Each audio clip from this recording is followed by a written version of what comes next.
What do we have next? We both missed the second most on the Jazz. I was off by 14 projected wins. You were off by 15 projected wins. Neither of us had them winning more than 25 games. In retrospect, I will say this.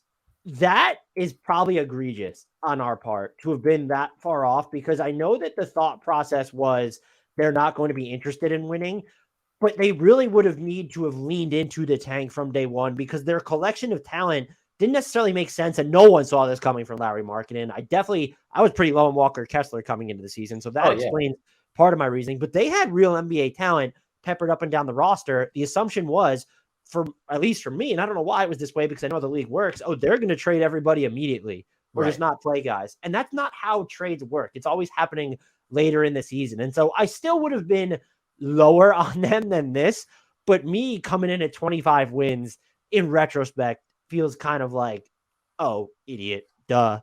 Well, so I don't think this one's as bad as our Thunder miss. Fair enough.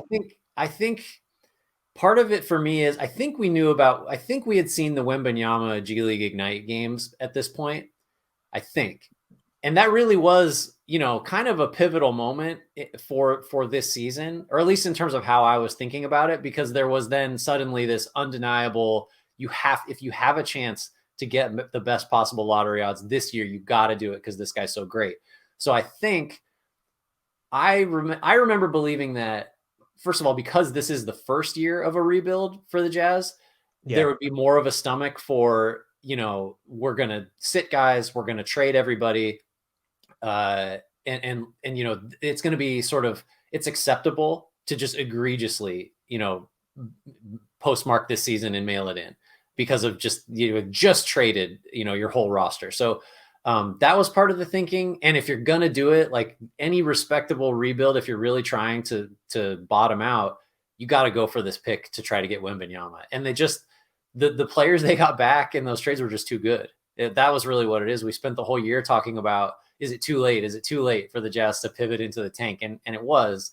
I guess that's really what it was. Is I thought for sure that this would be the team that had the most incentive and was set up where it made the most sense to just be awful. And they just had too many good players that it didn't work. And that's where I think why the miss feels egregious is because the belief had to be, and I think we actually said it would be this way. Jazz fans were worried they would be too good. I sat here. I told them. But we thought they would trade out of it. We thought they would, if they're any good, they'll change the roster, we thought. Those moves never happen early in the season, because even if they're willing to sell, there's like the buyers are still kind of like, well, we don't know if if we want to give up this much. So that, for me personally, I'm just saying, I sat here and told Jazz fans, no, Trader Danny will just demolish the team by design if they're too good. And look, even as they've tried to be worse, the Larry Markkinen injury now kind of just ensures that they're out of it. And they were always tracking towards out of it. We had some Jazz fans in the YouTube section saying, well, they're not really tanking. And like, no, the players aren't going on the court and trying to lose, but look at who they were playing and the injury reports before the Markkinen actual injury, they were tanking.